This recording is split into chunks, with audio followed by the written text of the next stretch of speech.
Así que exaltado por la diestra de Dios y habiendo recibido del Padre la promesa del Espíritu Santo, ha derramado esto que vosotros veis y oís.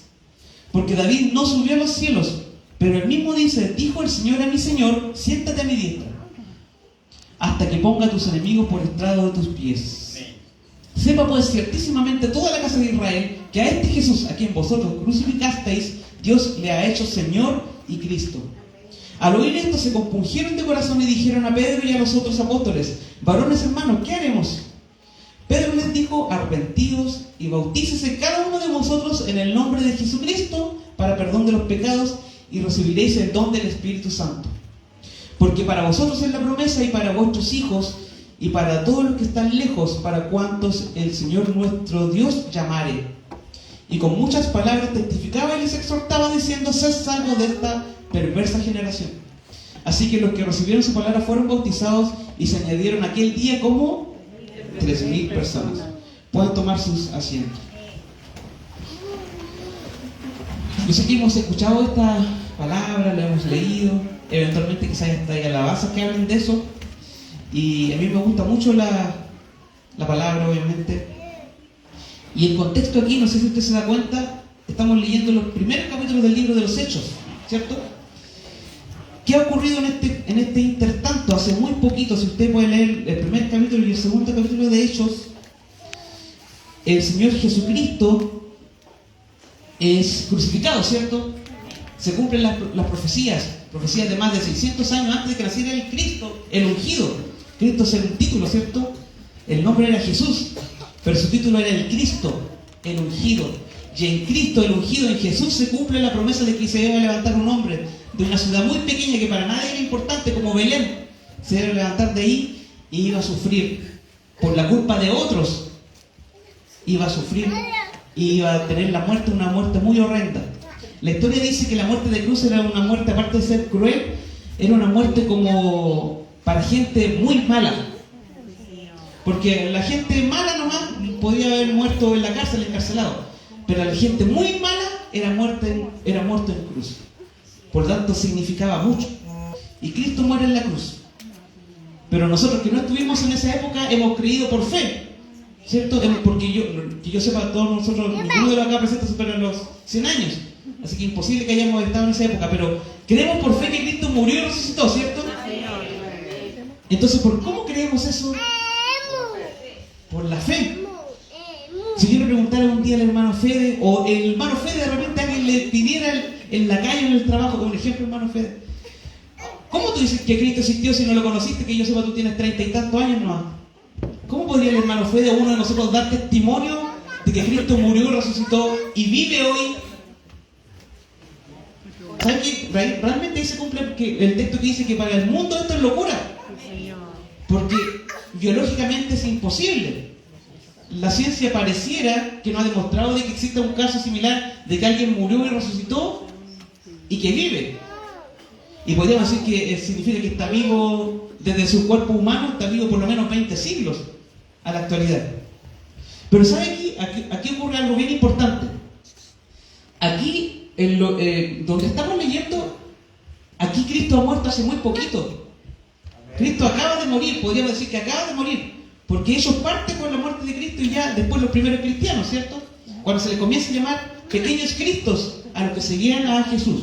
Ahí se les comienza a llamar pequeños cristos o cristianos. Por lo tanto, aquí pasa algo muy relevante. Aquí podríamos decir que quizás no entra tanto la fe, porque seguramente muchos dijeron: oye, sí, efectivamente, nosotros le vimos crucificado. Y estuvimos ahí el día de su muerte y también fuimos testigos del temblor, porque la tierra dice que cuando Cristo es crucificado y Él expira, la tierra tiembla. Probablemente de los que estaban ahí escuchando el mensaje de Pedro, quizás alguno de los que estuvo ahí con Pedro también estuvo en el momento de la crucifixión y sintió el temblor. Y por eso Pedro dice: ustedes también son testigos de algunas cosas que le estoy diciendo. Por eso también la Biblia dice que nosotros somos doblemente bienaventurados, porque nosotros no hemos visto nada, o no estuvimos ahí, y aún sin haber visto y sin ser testigos de esa época, sí hemos creído. Entonces somos doblemente bienaventurados. Hermano Félix, usted se siente doblemente bienaventurado porque usted no vio ni oyó, pero creyó. Amén. Y más encima comparte su locura con otros. Doblemente bienaventurado. Y Pedro dice: ustedes son testigos. Pero ¿sabe también por qué dice ustedes son testigos de esto? Porque la palabra dice que Cristo resucitó y volvió a juntarse con sus discípulos. Volvió. Y la palabra, no sé si ustedes se acuerdan, pero la palabra dice que justo ese día no estaba Tomás, que es muy conocido por nosotros ese relato bíblico, ¿cierto? Entonces después Tomás volvió cuando Cristo ya había salido del medio de ellos, aunque se dice que estuvo 40 días con ellos. 40 días, estuvo más de un mes, no es que estuvo un rato nomás. Y luego Tomás volvió y le dije, no, oye Tomás, no sabes nada, estuvo el maestro con nosotros. ¿Y cuál fue la reacción de Tomás? No, ¿cómo va a ser tanto? Y después aparece el maestro. ¿Y qué reacción tuvo Tomás? Le dijo, maestro, permíteme un poquito. ¿Puedo ver aquí un poquito en tu costado? Y vio el agujero de la lanza que atravesó el costado del maestro. Y ahí Tomás creyó. Y sabe que cuando uno lee la historia, el relato bíblico, uno diría, hoy Tomás era como un discípulo malo, no sé, alguien que no cree, alguien que no tiene fe. Pero sabe que el Señor es tan bueno que a Tomás en particular, a pesar de que no está en la Biblia, pero está en la historia, usted lo puede buscar, sabe que está comprobado que Tomás fue el primer apóstol documentado en la historia que fue a llevar el Evangelio a un país que nadie antes había ido. Llegó a India. Y no está en la Biblia, porque la Biblia, si usted se fija, el relato termina como en el año 70, 80 después de Cristo, y probablemente hay muchos hechos, como el libro dice, hechos de los apóstoles, pero que no están registrados acá. Porque si usted revisa, a pesar de que el libro se llama Hechos de los Apóstoles, en realidad se centra solamente en los hechos de 2 apóstoles. Pedro y Pablo. En Pedro y Pablo. Pero ¿qué pasó con los otros 10, 11? Y eran varios otros en realidad, porque apóstol era no solamente el que era discípulo, sino que el que después fue el enviado. Y en realidad, ¿sabía usted que bajo ese estricto y definición, usted y yo también debiéramos ser apóstoles? ¿Por qué? ¿Porque el Señor los envió a ellos nomás o nos envió a todos? A todos. La diferencia es que algunos van a ir un poco más lejos, pero otros vamos a estar aquí siempre. Entonces, quizá yo soy el apóstol a mi vecino, soy el apóstol a mi apoderado, porque tengo como 30 y tantos apoderados que están en mi curso y quizás no tienen ni idea que soy cristiano. ¿Puede ocurrir? Puede que mi vecino no tenga idea que soy cristiano. Puede que la señora del negocio donde compro y fío y no pago, capaz que no tiene idea que soy cristiano. ¿Sabe que el Señor nos llama a ser testigos, testimonios de Él en todo lugar? Pero Tomás, que partió siendo bien dudoso, con poca fe, ¿sabe que el Señor lo llevó a India? Insisto, usted lo puede buscar después. Y hoy, hasta el día de hoy, fíjense, 20 siglos después, aún hay vestigios de que sigue una iglesia cristiana pionera, que es la iglesia tomasina, en India. Es decir, ellos cumplieron el propósito que el Señor les encomendó. ¿Sean testigos? Sí. Partió mal, pero el Señor le dio un tremendo resultado a Tomás. Y aquí Pedro, si ustedes se fijan, está hablándole al pueblo. Y Pedro les dice, bueno, la gente se amontonaba. ¿Sabe por qué? Porque esto realmente no pasaba piola, como dirían los jóvenes. La palabra dice que estos hombres estaban, como podría decir uno, con el primer amor. No perdían la oportunidad para testificar de Cristo. No perdían la oportunidad de testificar de Cristo, y además el Señor le había dado la potestad de tener señales en ellos. Y ellos sanaban, y muchas veces, como en el contexto de Cristo, quizás la gente más que por escuchar el mensaje llegaba por la sanidad. Y con Pedro y Juan ocurría lo mismo, y en este contexto él ya había hecho señales y la gente se agolpaba, y habían algunos que les querían hacer caer, tal cual como lo hicieron con el maestro. ¿Se acuerdan que el maestro predicaba y siempre había alguien que estaba buscando que se equivocara para acusarlo? ¿Se acuerdan de esa ocasión donde el maestro sanó a un enfermo en un día de reposo? Y estaban los fariseos ahí, aquí se cayó. Ojo, ¿acaso tú no eres judío y no sabes que en el día de reposo no se puede hacer nada? ¿Y el maestro qué les dijo? Ay, no sean hipócritas, por decir otra cosa. Si usted no tuviera un buey, les dijo ese caso particular, si usted no tuviera un buey y justo se le cae un día asado, ¿acaso usted no haría el trabajo de ir a sacarlo porque es su fuente de trabajo? ¿Acaso usted no iría a sacar un buey? Y el otro, bueno, sí, en realidad sí. Ya, entonces esta alma no es más valiosa que un buey. Y no tuvieron argumento. No tuvieron argumento. Y sabe que la Biblia dice que estos hombres, Pedro, Juan y todos los otros discípulos, la gran mayoría de ellos era gente muy común y corriente. No eran grandes teólogos. no eran grandes estudiosos. Yo siempre me recuerdo de 4 hermanos, que eran 2 parejas de hermanos, que eran pescadores. Y la historia dice que los pescadores en ese tiempo, quizás hasta el día de hoy, no es gente que uno pueda asociar a gente muy letrada, estudiada, con los mejores comportamientos. Y dentro de esos pares de hermanos estaba Andrés y Pedro, ¿cierto? Entonces Pedro era un pescador. Y seguramente la gente que lo conocía de antes diría, oye, este era un hombre del vulgo, que quizás era medio garabatero, no muy fino para referirse a las personas. Y aquí está dando un tremendo discurso.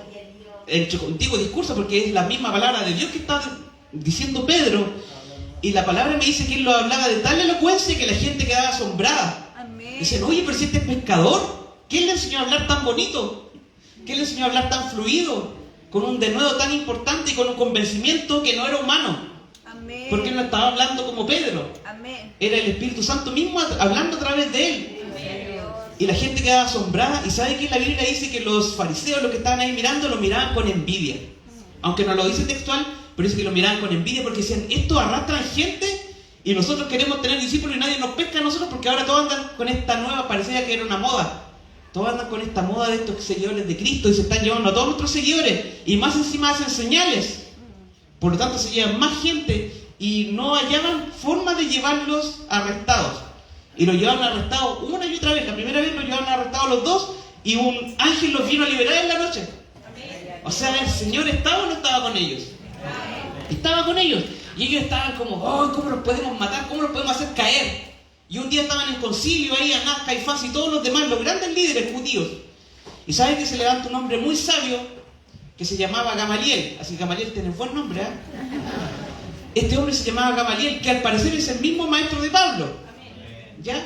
Y estaban todos, ¿cómo los vamos a hacer caer? Tenemos que destruirlos, tenemos que matarlos, pero si los matamos nos van a matar a nosotros porque todo el pueblo los quiere, los sigue. No los vamos a poder matar en secreto porque se van a enterar y nos van a venir a matar a nosotros porque el pueblo los quiere. ¿Cómo los vamos a hacer caer? Y la palabra dice que Gamaliel se levanta y dice, ¿saben qué? Tengan cuidado. Porque aquí en la historia del pueblo de Israel se han levantado varios otros haciéndose llamar líderes y duran poquito. Por algún motivo llegan y agarran seguidores, pero duran poquito y se disuelve eso. Él les dijo, pero tengan ojo, porque ¿qué pasa que si esto es de Dios? Si estos hombres en realidad no son líderes temporales, no son que andan hablando palabrería nomás, ¿qué pasa si realmente son de Dios? ¿No vaya a ser que estamos peleando contra Dios mismo nosotros? Así que les dijo Gamaliel, les dio un consejo. Déjenlos tranquilos nomás. Porque si es algo humano, eso se va a terminar. De alguna manera va a terminar, se va a morir el líder y se van a disolver. Pero si es de Dios va a permanecer. Y si es de Dios, no vamos a hacer nosotros peleando contra Dios. Así que tengamos cuidado, les dijo Gamaliel. El hermano Gama de ahí tenía sabiduría. No sé si se ha transmitido la sabiduría en el tiempo.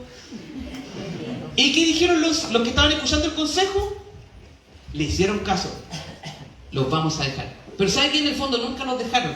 Los persiguieron. Pero el Señor, ¿qué ocurrió? ¿Fue un movimiento temporal que duró estos 20, 30 años? ¿O persiste hasta el día mismo de hoy? Entonces, ¿era un movimiento humano o era un movimiento movido por el mismo Espíritu Santo?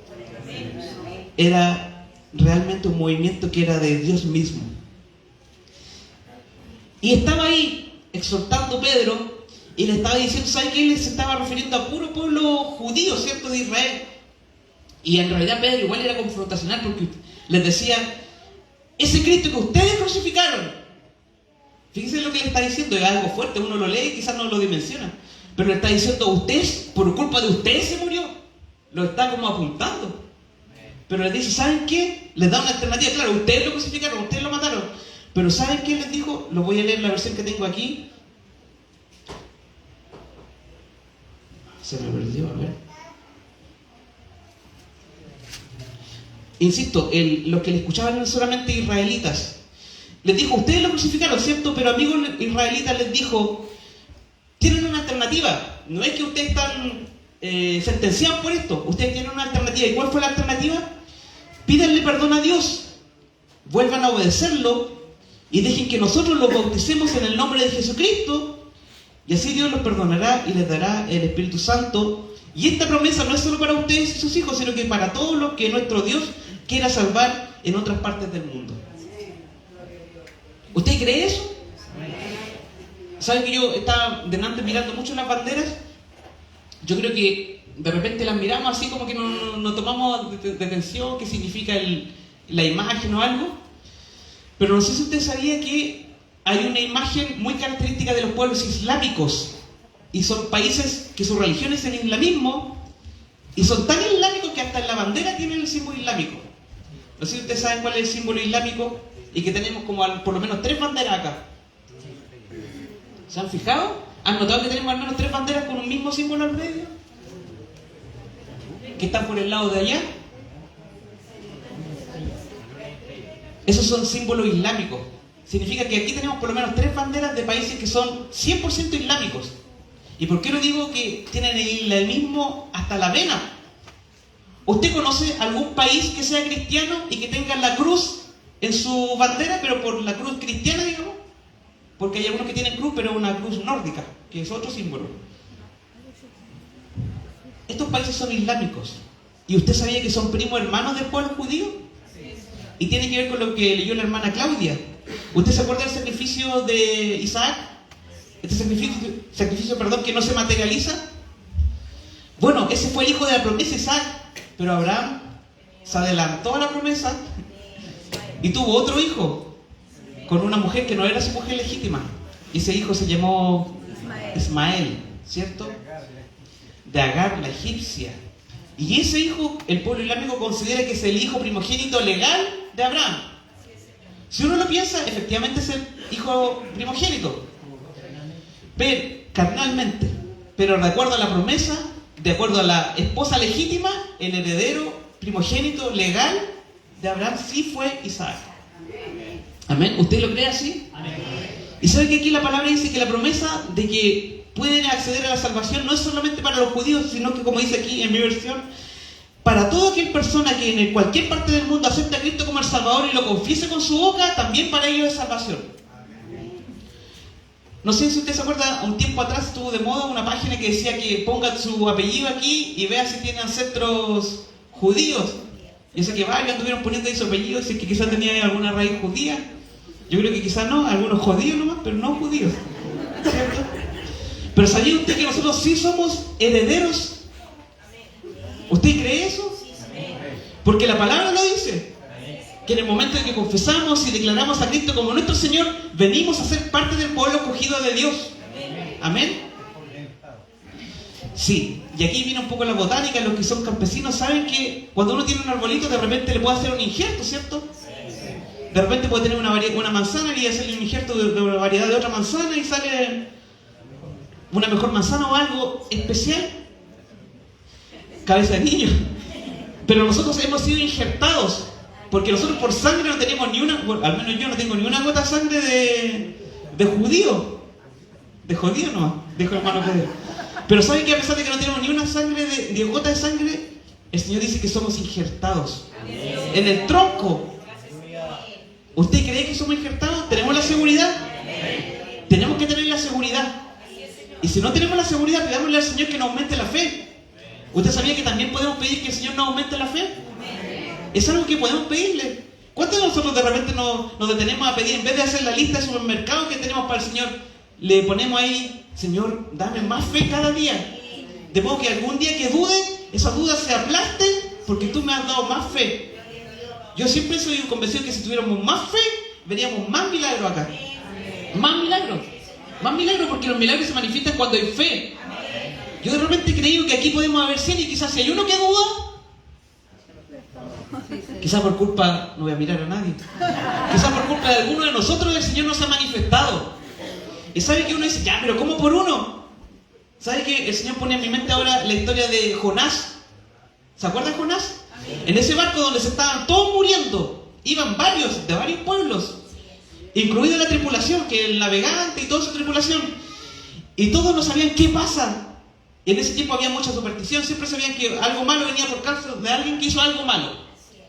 Y en ese caso en particular, efectivamente era así. Entonces decían, ¿qué pasa? Y por lo visto todos andaban bien, pero había uno en la tripulación que andaba haciendo cosas malas. Y por causa de ese desobediente, se había levantado la tempestad y más encima era dormilón. Mientras todos estaban preocupados, él estaba en el fondo del barco ahí, sin saber qué pasaba. Y lo fue a levantar. El mismo capitán dijo: ¿qué haces, dormilón? Ponte a orar a tu Dios, le dijo. Porque estaban todos orando a sus dioses. Y él al tiro se sintió identificado y echaron suertes. Dice la Biblia que echaron suertes y salió que él era el culpable. Y él, en vez de decir no, haberse hecho el loco, dijo: sí, soy yo. Échenme nomás, les dijo. ¿Cierto? Y se quitará la sauce, aplacará la ira de mi Dios porque yo le he fallado a mi Dios. ¿Y qué ocurrió? Y ahí me da a entender la palabra que eventualmente por culpa de uno el barco puede zozobrar, como dice la alabanza. ¿No será que porque yo soy ese uno hoy? ¿O no será que yo puedo ser ese uno que por mi falta de fe o por mi incredulidad como Tomás, el Señor no está orando hoy con más poder como lo hacía antes? ¿Sabe que la Biblia dice aquí, literal, que la gente esperaba que pasara Pedro y Juan porque decían: quizás con que la pura sombra me toque? Fíjese la gente. Y la Biblia me da a entender que probablemente sí, la gente se sanaba con la pura sombra. Es decir, ¿se acuerdan que Cristo, la mujer, tocó el borde del manto? Y aquí ni siquiera tocaba el borde de las telas de Pedro. Esperaban la sombra. Y con la sombra de Pedro eran sanados. Ahora, ¿era que Pedro era poderoso? No, porque el poder era en su fe. Él vio y creyó, y de lo que vio y creyó, él transmitía. Y en su primera predicación, ¿cuántos se convierten, hermano Feña? 3.000. Y luego hace otra predicación y se convierte en 5.000. Era él obrando, era el mismo Espíritu Santo de Dios obrando a través de él. El mismo Espíritu Santo, porque la gente, y más los otros se enardecían y dicen: oye, esto más encima, en 2 predicaciones convierte a 8.000. Y la Biblia dice que se reunían en hogares y cada día se añadían más. Y estos celosos más se ponían en celos. Y la Biblia dice que, bueno, usted puede ir a avanzar la lectura, llegó a tan punto el celo que la Biblia dice que habían otros, eran varones. Yo me imagino, yo digo que debe haber sido increíble. De repente yo cuando niño decía: me hubiera encantado estar ahí porque hubiera estado, como hombres poderosos. Pero después uno entiende que no era el poder de ellos, sino que era Dios mismo actuando en ellos. Pero yo hubiera querido estar ahí y decir, como no sé, un super hermano Fernando, un super Marco, así, que predicaba y se convertía a 5.000 y que sanaba con la sombra. ¿Cómo me hubiera gustado estar ahí? Y sabe que el Señor obraba a través de ellos, y en una ocasión se levantó otro que era un diácono. De repente el diácono dice: no, como en segunda línea, no es como primera línea, pero sabe que en este tiempo el diácono era lleno del Espíritu Santo. Hablaba con denuedo, y Esteban era uno de ellos, un diácono. Y la palabra dice que él tenía tanta palabra, tanto fuego de Dios, que la gente quería hacerlo caer. Querían pillarlo igual, y un día lo confrontaron y Esteban los dejaba a todos callados. Pero no era por su conocimiento, no era por su verborrea, no era por su forma, no era por ser él Esteban, sino que él se había entregado al Señor y el Señor lo usaba. Y se le hicieron tanto contra Esteban que lo apresaron. Y era tanta la envidia que le tuvieron a Esteban, que fue todo en esta misma época, tanta la envidia que dijeron: no le encontramos error, no hay forma de hacerlo caer, le vamos a inventar una calumnia. Le pagaron a gente tal cual como lo hicieron con el Maestro, con Cristo, le pagaron a gente que testificara en falso, que dijeran que él estaba hablando de herejías. ¿Por qué? Porque la herejía en el tiempo antiguo estaba penado con la muerte lapidaria. Es decir, en buen chileno, muerte a piedrazos. Estaba en la Biblia, estaba en la Torá, decía que el que hablaba herejías contra el Señor era digno de muerte a piedrazos. Y le pagaron a gente para que testificaran que Esteban estaba diciendo herejías. Tienen que haberle pagado muy bien, porque al visto fueron varios. Y lo llevaron al concilio. Esto está un poco más adelante, en Hechos 7. Y testificaron contra él. Y sabe que la Biblia dice que le iban a empezar a cuestionar, a ponerle todas sus culpas, digamos, mentiras. Y Esteban dice: un segundito, quiero decir algo nomás, esto es como un juicio, ¿cierto? Y él pide la palabra: no necesito un abogado. Él era autosuficiente, se defendió solo, en teoría, porque era Dios que lo estaba defendiendo. Y ¿sabe qué me encanta? Si usted tiene la oportunidad de leerlo, léalo por favor. ¿Sabe que Esteban dio un tremendo discurso que se le llama apologética, defensa de la fe? ¿Sabe que eventualmente él no estudió en ningún instituto bíblico, no estudió con el hermano Pedro, no fue al seminario, no tenía YouTube para ver predicaciones, no tenía... ¿Sabe que en ese tiempo tampoco había Biblia? No es que tenía la Biblia en su estante en la casa y la leía. Tenían que ir a la sinagoga para leer los rollos. Y el rollo que él le pasaba, no el rollo que él quería leer. Entonces, ¿cómo él aprendió tanto? Él dio un tremendo discurso. Pero usted lo lee, le invito a que lo lea. Dio un tremendo discurso de defensa del Evangelio. Parte desde Abraham, por eso me hacía mucho sentido con lo que habló la hermana Claudia. Un Abraham, un extranjero que viene de Ur, de Irak, el Irak actual, desde ahí vino Abraham, llegó a Canaán, y de ahí nace una nación grande en la cual nosotros somos injertados. Hace un tremendo resumen para testificar su fe. ¿Y sabe qué ocurre con lo que le están escuchando? La Biblia lo dice, se enfurece. ¡Oh, y más encima habla tan bien!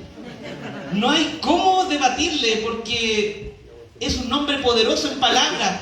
Pero insisto, no era él el poderoso, era Cristo, el Espíritu Santo de Dios a través de él, obrando con denuedo. No había cómo hacerle caer.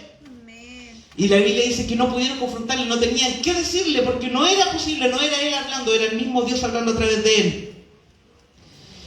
En el verso 54 dice: al escuchar esto, los de la Junta Suprema se enfurecieron mucho contra Esteban. Pero como Esteban tenía el poder del Espíritu Santo, miró al cielo y vio a Dios en todo su poder. Miren lo que ocurre aquí. Y dice: al lado derecho de Dios estaba Jesús de pie. Y entonces Esteban dijo: veo el cielo abierto y veo también a Jesús, el Hijo del Hombre, de pie en el lugar de honor. Qué hermoso privilegio sería un día ver a Dios mismo y a Cristo a la diestra.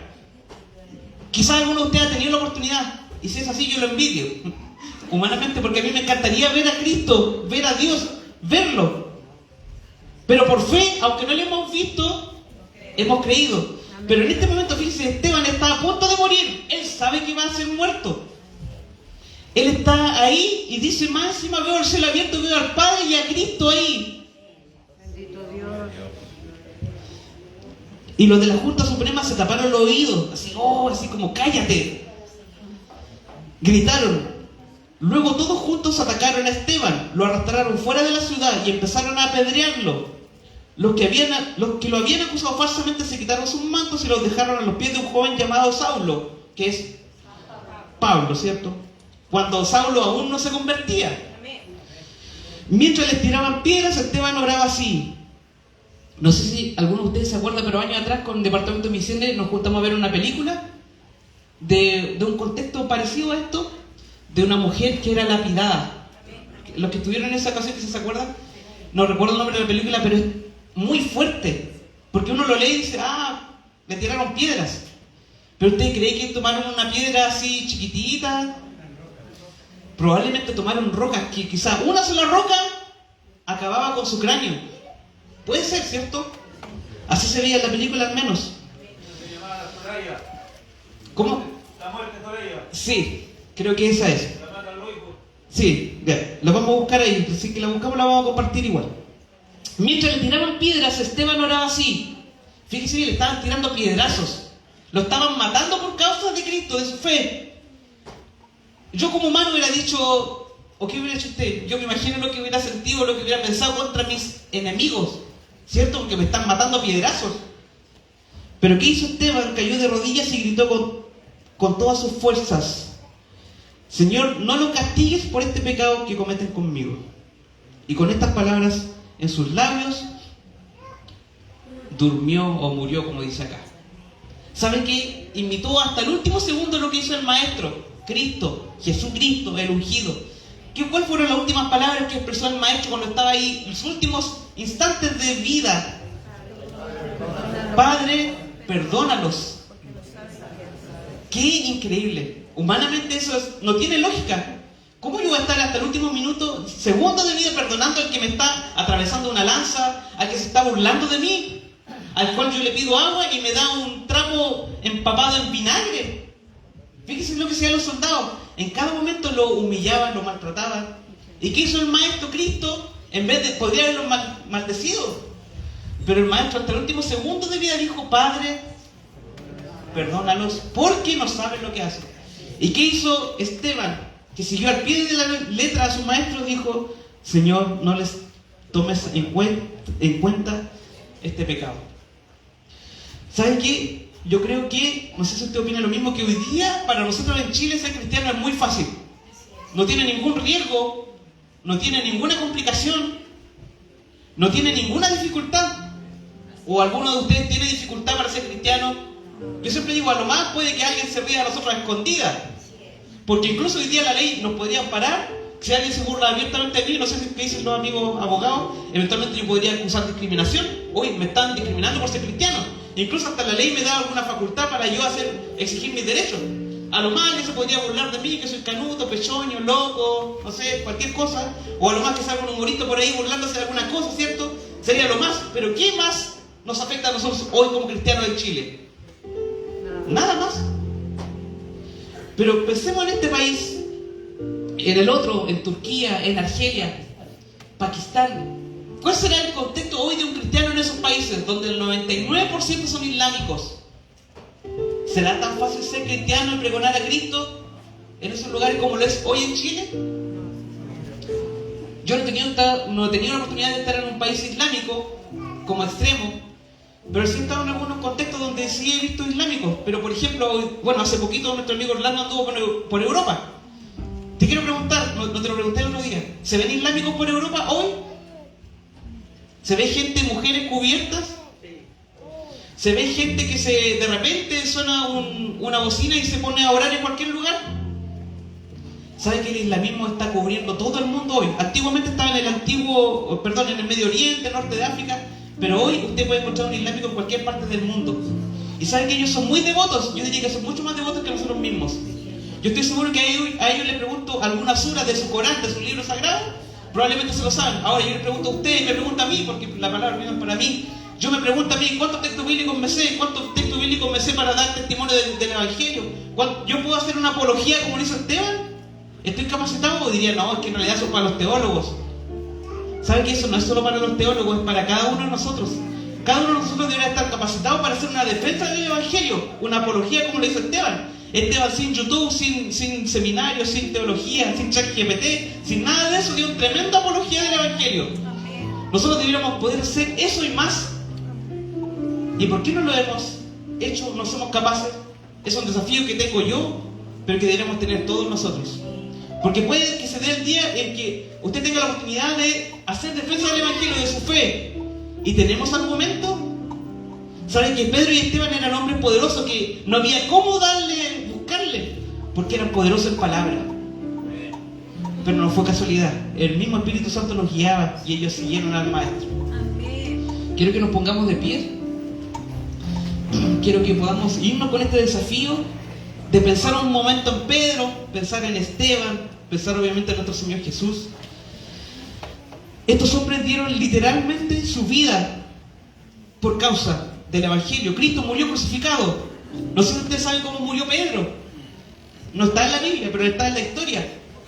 ¿Alguien sabe cómo murió Pedro?